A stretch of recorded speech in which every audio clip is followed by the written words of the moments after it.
Hello students. So in today's lecture we will discuss about arrangement of electrons in atoms using rules we discussed in previous lecture. So basically we are trying to explain how electrons are arranged in different orbitals in increasing order and how can we write them on paper. That means using different quantum numbers and rules discussed earlier, we will try to write down the electronic arrangements of different atoms in their atomic orbitals. So distribution of electron into the orbitals of an atom is called electronic configurations. If one keep in mind the basic rules which govern the filling different atomic orbitals, the electronic configuration of different atoms can be written very easily. That means you have to remember the different type of orbitals, their rules, increasing energy order, and we discussed rules in previous lecture. So if you remember all of these rules, then writing down the atomic orbitals electronic configurations for different atoms will be very easy task. The electronic configuration of different atom can be represented in two ways. For example, first as mentioned here, S raised to A, P, B, D, C. Now S, P and D represents orbitals and A, B and C represents number of electrons present in each orbital. Or second is orbital diagram. Instead of just mentioning number of electrons, we can represent electrons using half arrows. So as mentioned in spin quantum number, we can represent different spins of electrons using half arrows. If it is spinning in clockwise direction, and let us say we represent it using half arrow pointing upward, then anti-clockwise direction can be represented using half arrow pointing downwards. So we will arrange number of electrons in each boxes shown here in orbital diagram. Let us say we are talking about an atom having let us say 6 electrons. Okay, so obviously first electrons will enter in s orbital.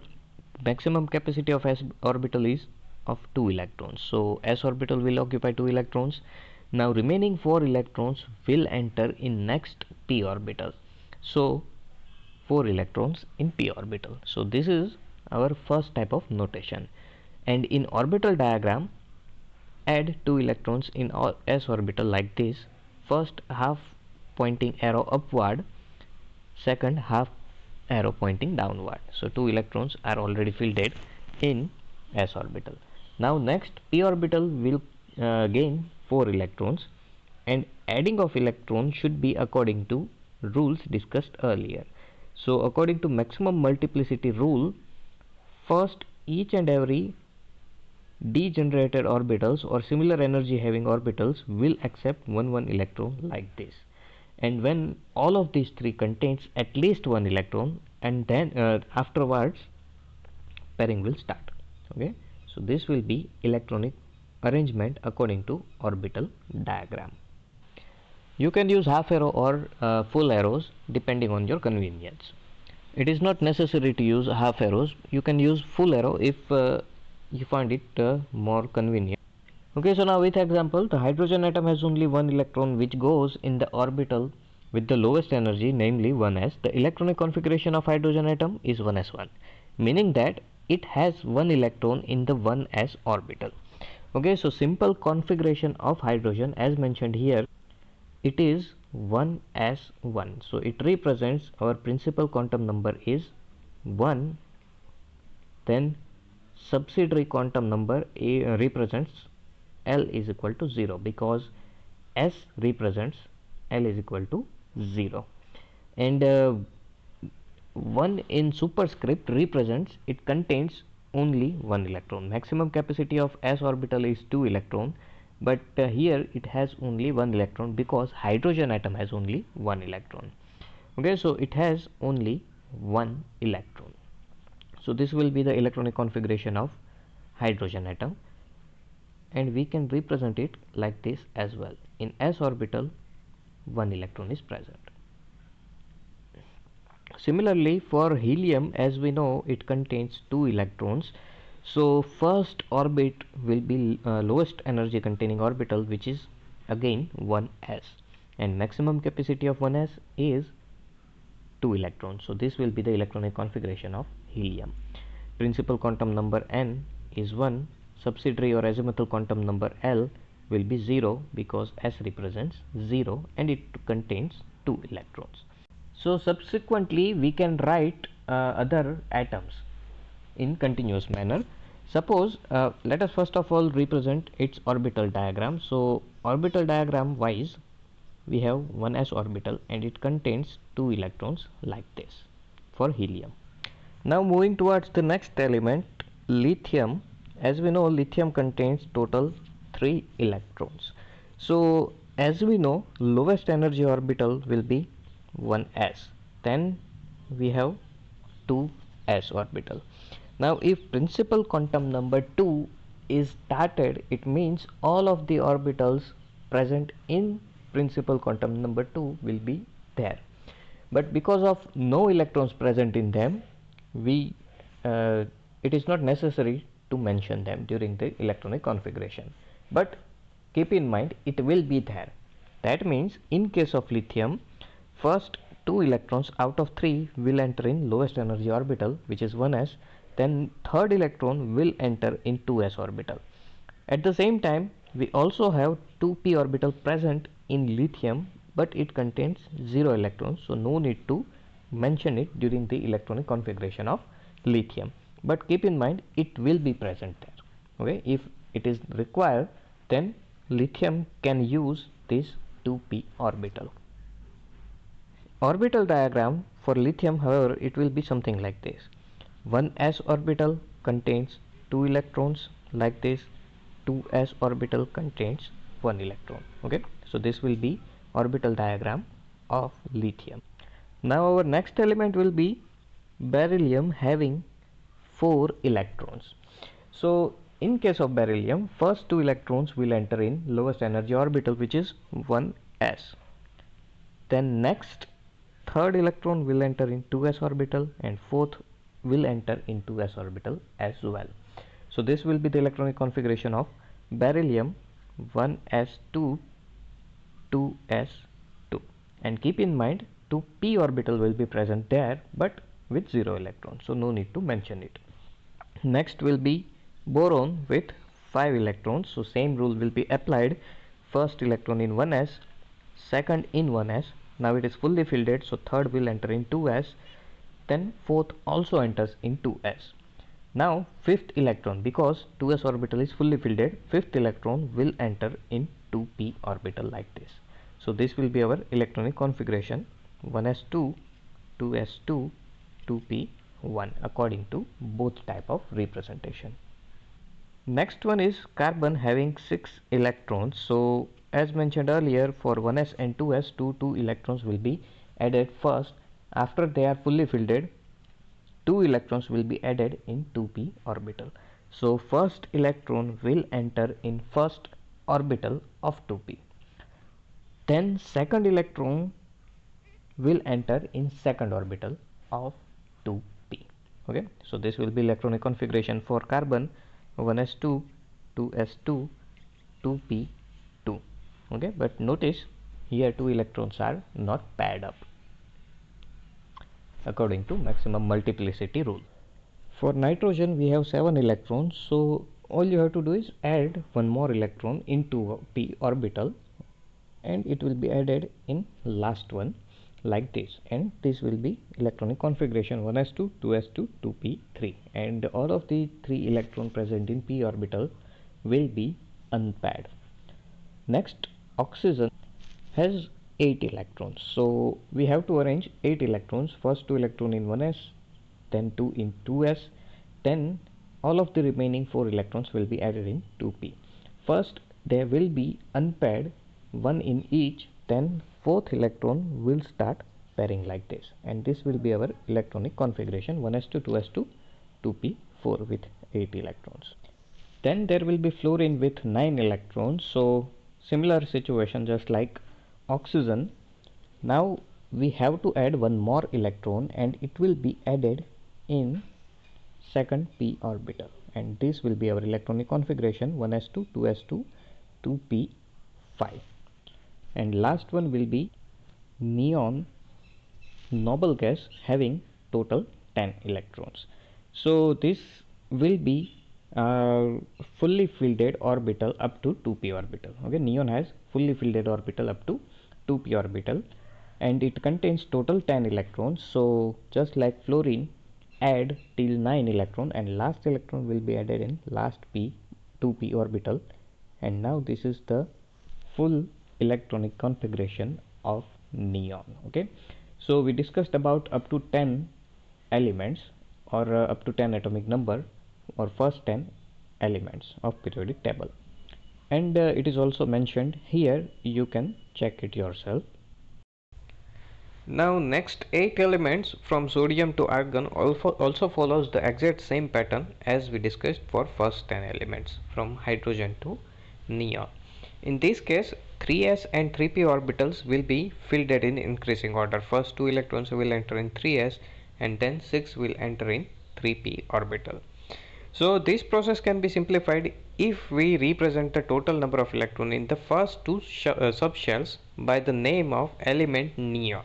That means if you want to represent the electronic configuration of sodium, which has 11 electrons, then we have to write like this: in first 2 electrons in 1s2 orbital, then 2 electrons in 2s orbital, then 6 in 2p orbital, and then 1 in 3s orbital. Total number of electrons 11.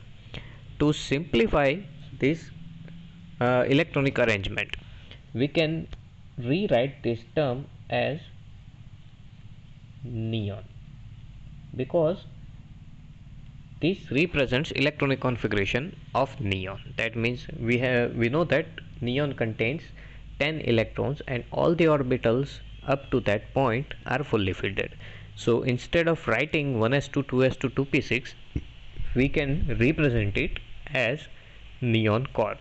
So that means our electronic configuration of sodium will be neon core, which represents 10 electrons up to 2p6 3s1. Okay, so this will be our electronic configuration for sodium, neon core 3s1.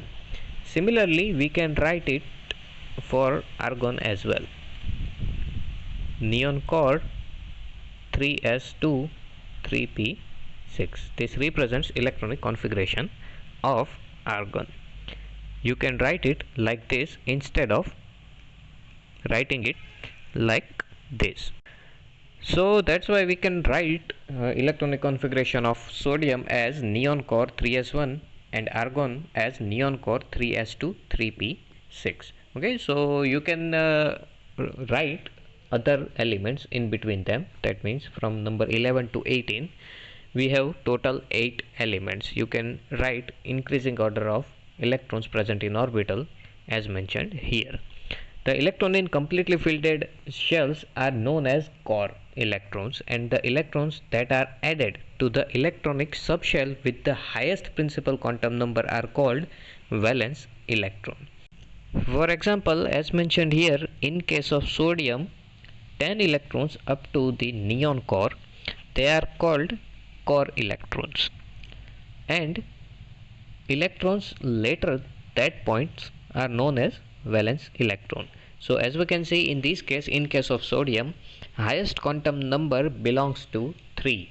Okay, so that means 3s electrons, and if we have an electron in 3p, then all of them will be called valence electron, as mentioned in case of argon. As you can see, in case of argon we have 10 electrons up to the neon. That means they are core electrons, and then we have 8 electrons in highest quantum number 3, 2 in s orbital, 6 in p orbital. So these 8 electrons are valence electrons of argon. Now these valence electron points are valence electrons are comparatively important, because most of the chemical characteristics of elements depends on this valence electrons, and we will discuss it in detail in organic chemistry points. In potassium and calcium, The 4s orbital being lower in energy than the 3d orbital, as mentioned earlier, according to n plus l rule, 4s has 4, and for 3d orbital n plus l value will be 5. So it is occupied by 1 and 2 electrons respectively. In case of potassium, 1 electron will be present. In case of calcium, 2 electrons will be present in 4s orbital, and 3d will be completely empty. No electrons are yet present up to the calcium. A new pattern is formed beginning with the scandium, that means 21st element. The 3d orbital being lowered in energy than 4p orbital is filled first. Consequently, the next 10 electrons, scandium 2 zinc, will be entered in 3d orbitals, 5 3d orbitals. So these 5 3d orbitals will be progressively occupied by electrons from scandium to zinc. We may puzzle by the fact that chromium and copper have 5 and 10 electrons in 3d orbital rather than 4 and 9, as their position would have been indicated with the 2 electrons in 4s orbital. The reason is that fully filled orbital and half filled orbitals have extra stability. Okay, that means lower in energy. So as mentioned earlier, electrons are arranged according to energy order first. If orbitals, we have two different orbitals and one of them contains less energy than other, then electron will enter in lower energy orbital. Okay, if lower energy orbital is completely filled, then electrons will enter in higher energy orbitals. So for chromium and copper, because of stable electronic configuration, situations are slightly different than other elements. Now let us discuss about the electronic configurations for these two elements, that means chromium and copper. If they follow perfect rule or perfect proper trend, then chromium has number 24, that means it contains 24 electrons, and as per our increasing energy rule, 1s, 2s, 2p, 3s, 3p, 4s, and then 3d. We need these up to this orbital.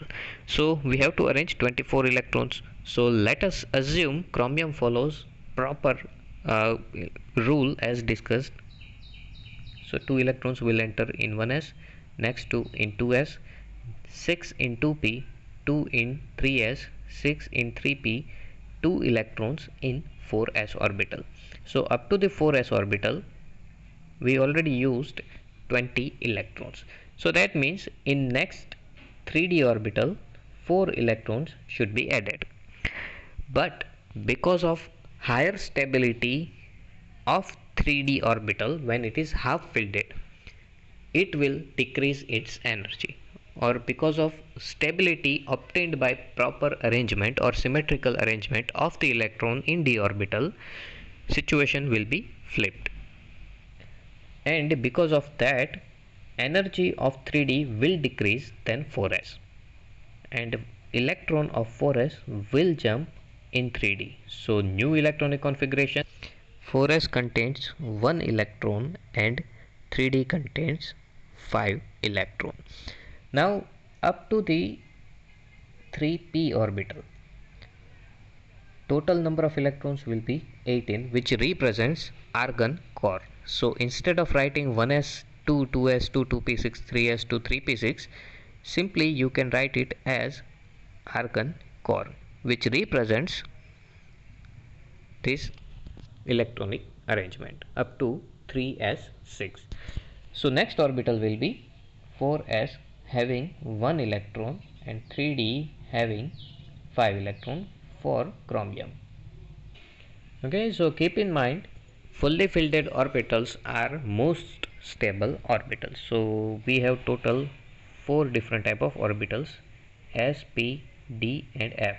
As we know, s maximum can contain up to 2 electrons, p 6, d 10 and f 14. And second possibility, s can contain 1 electron, p 3, d 5 and f 7. Okay, so these are the most stable electronic configuration, and these are the second most stable electronic configuration. If this type of situation occurs inside the orbitals, then they will gain some extra stability. Okay, so that's why for chromium situation is slightly different than other elements. Same thing will apply with copper. So let us discuss for copper again, as well. So copper is at number 29. So that means we have total 29 electrons to arrange. So as mentioned earlier, up to the argon core already 18 electrons will be used. 1s2, 2s2, 2p6, 3s2, 3p6. Okay, so this represents argon core arrangement. Next will be 4s and then 3d. So up to the argon 18 electrons are already consumed. So how many electrons are left? So we have total 11 electrons left. So if it follows normal trend as mentioned for scandium to zinc, then first 2 electrons will enter in 2s orbital and then remaining 9 electrons will enter in 3d. So this could be the electronic configuration of copper. But instead, because of higher stability of d orbital when it is fully filled, electron present in 4s orbital will jump in 3d orbital. So actual electronic configuration of copper is 4s1 3d 10. Argon core 4s1 3d 10. Electron of 4s will jump in 3d. Okay, so this is the reason why chromium and copper shows different type of electronic configuration. Okay, because their d orbitals gains extra stability when they are half filled, that means d5 configuration, and when they are fully filled, that means d10 configuration. These two are most stable electronic configuration for d orbital, and in this case stability of d10 will be more than d5. That means energy of d5 will be more, that's why it is less stable than d10, and energy of d10 will be less, that's why it is more stable than d5. Okay, so same points are discussed here, and d10 and d5 configurations are mentioned in section 2.6.7. okay, so these are few exceptions, and these type of exceptions do exist in periodic table. Okay, we have other exceptions as well. Now with the saturation of 3d orbital, the filling up of 4p orbital start at the gallium saturation, that means when it is fully filled, and is complete at krypton Kr. As we can see in this image, it will start from gallium and it will end at krypton. Okay, so 21 to 30 electrons will enter from scandium to zinc, and then d orbital is fully filled, and next p orbital will be used from gallium to krypton. In next 18 elements, from rubidium to xenon, the pattern of filling the 5s 4d 5p orbital are similar to that of 4s 3d 4p orbitals as discussed above. Then comes the turn of the 6s orbital. In cesium and barium, these orbitals contains 1 and 2 electrons respectively. Then from lanthanum to mercury, the filling of electrons takes place in 4f and 5d orbital. So as we can see in this table, up to the barium no f orbitals were used, but after that notice 57 to 71 elements are not listed in this region. Instead they are mentioned at the bottom of the periodic table, as we can see here. Okay, so lanthanum to lutetium, that means number 57 to 71, they are mentioned at the bottom, and then 72 again it is mentioned in regular periodic table. Okay, so as we can see, number 72 to 80. So up to this d orbitals are fully filled. F orbitals will be fully filled, lanthanum to lutetium, and then next hafnium to mercury d orbital will be fully filled. So up to the mercury filling up, the electron takes place in 4f and 5d orbital. Okay, 4f will be fully filled from lanthanum to lutetium, and then up to the mercury 5d orbital will be fully filled. After this, filling of 6p and then 7s and finally 5f and 6d orbitals takes place. The elements after the uranium are all short-lived and all of them are produced artificially.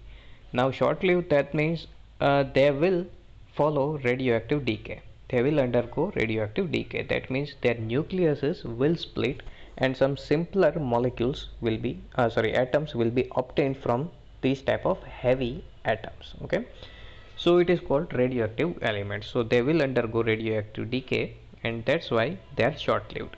They will quickly transform themselves into some simpler atoms.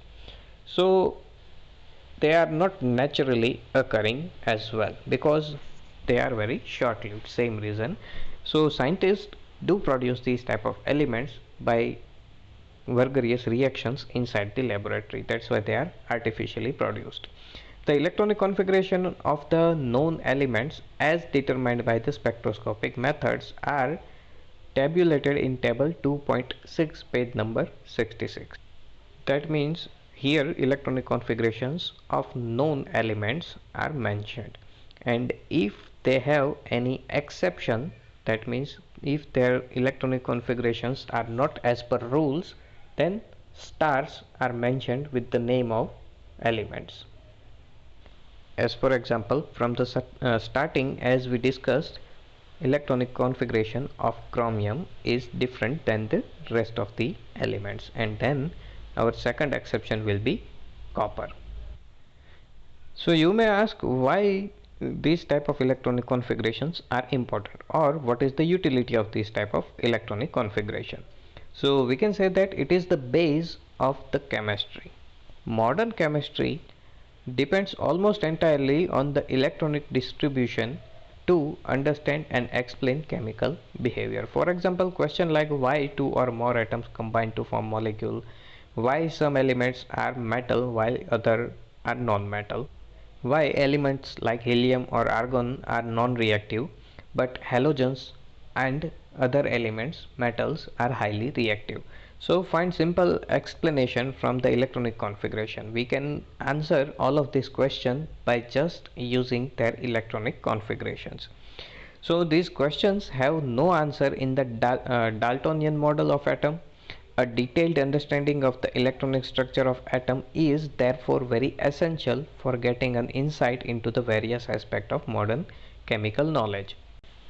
So we will discuss about these type of explanations. How can we use electronic configuration and answer question mentioned above? Okay, so step by step in different units we will answer these questions: why electronic configurations are important, and what is the utility of electronic configuration, and how can we decide which type of elements will participate in bond formation with which type of other elements. So our last point is stability of completely filled and half filled subshell. The ground state electronic configuration of atom, an element always correspond to the state of lowest total electronic energy. Now ground state electronic configuration, that means when we follow all the rules we discussed earlier, then it is called ground state electronic configuration. And in ground state, atoms have lowest possible electronic energy.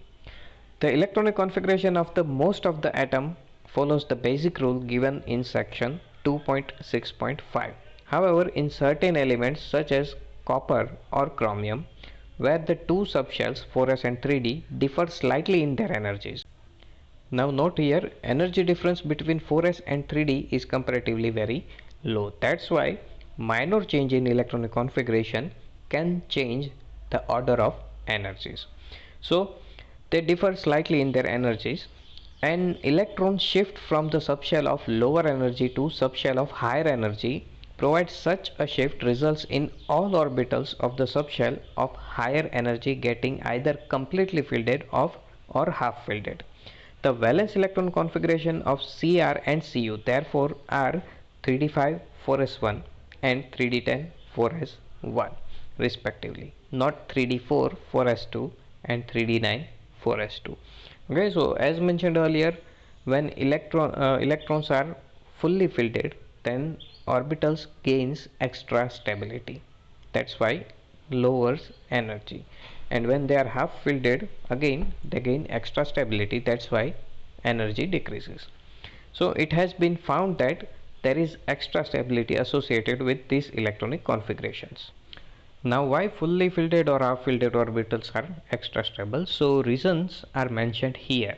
So first point is symmetrical distribution of electron. Now symmetrical, that means proper exact same distribution. As for example, if a shape is circle or square or perfect triangle, these are called symmetrical shape. Okay, but if shapes are random like this, these are called asymmetrical shapes. More simpler example, suppose if we use example of alphabets, then alphabet O is most symmetrical. It represents almost a circular shape, so it is most symmetrical. Alphabet A again has some symmetry, but alphabet F is asymmetrical. Okay, you cannot cut it or divide it in equal shapes or size, whereas we can divide A in two same parts, or we can divide O in multiple different parts. All of them will be same in size and shapes. Okay, so it is called symmetrical. Or suppose let us use example of weight balance or seesaw. When we have a seesaw, and if we have same mass on both of the end, as for example, suppose we have 5 kg weight on both side, then our seesaw or weight balance will be balanced. But if we have uneven distribution of mass, then balance will be disturbed. So when all the orbitals are fully filled, it represents symmetrical distribution of electron, and because of symmetry, extra stabilities are obtained. Okay, so it is well known that symmetry leads to stability. The completely filled or half filled subshell have symmetrical distribution of electron in them and are therefore more stable. Electron in subshell, as for example here we will discuss about 3D, have equal energy but different spatial distribution. Consequently, their shielding of one another is relatively small, and the electrons are more strongly attracted by the nucleus. More attraction, that means extra stability. Attractive forces increases the stability and repulsive forces decreases the stability. That means if attraction increases, more stability will be obtained, and if repulsion increases, stability will decrease. Next one is exchange of energy. The stabilizing effect arises whenever two or more electrons with the same spin are present in the degenerate orbitals in the subshell. Now, exchange of energy can be explained or understood with a simple example. Suppose you have a hot substance in your hand. If you are holding it in for a longer time in a single hand, then it will damage your skin. But if we are bouncing that substance in both hands quickly, then no damaging effects will be observed. As we can see in this case, this is the good example of exchange of energy. Although this person is touching hot molten metal with a bare hand, no damaging effect is being observed. Why? Because contact with the molten metal is very short, or energy distribution is very quick. So it represents the same thing. If you are holding a hot thing in your hand for a longer time, then it can damage you. But if time is very short, even these type of molten metals won't affect. So in this case we can say that when electrons gains more energy, and if they are able to transfer this energy with other elements or other electrons present in the same atom, then their stability will be increased. Okay, if higher energy is stabilized on a single electron, then it will behave unstable. But if this energy is spread out through the all of the electrons or multiple electrons, then it will gain extra stability. So in case of exchange energy, same type of process occurs. These electrons tend to exchange their positions, and the energy released due to this exchange is called exchange energy. The number of exchanges that can take place is maximum when the subshell is either half filled or completely filled, as mentioned in figure 2.18, and as a result stability increases. You may note that the exchange energy is at the basis of Hund's rule, that electrons which enter orbitals of equal energy have parallel spin as far as possible. That means, as mentioned earlier, electrons won't start pairing until all of the orbitals or subshells at least contains one electrons each. So that means we can say that all of the electrons which are unpaired will have same spin. That means if first electron is spinning in clockwise direction, then all of the remaining electrons will spin in clockwise direction if all of them are unpaired. Or if first electron entered in the subshell is spinning in anti-clockwise direction, then all of the remaining unpaired electrons will spin in anti-clockwise direction. Okay, so that means they have same spin quantum number. In other words, the extra stability of half filled and completely filled subshell is due to relatively smaller shielding, smaller Coulombic repulsion energy, and larger exchange energy. The details about the exchange energy will be dealt with higher classes, and example of exchange of energies are mentioned here. Okay, so this represents if electrons have, all the unpaired electrons have similar spin. As we can see here, all of the arrows are pointing upwards. That means we can assume all of the electrons are spinning in clockwise direction, so they can exchange their energies because they have same type of nature and same type of spin.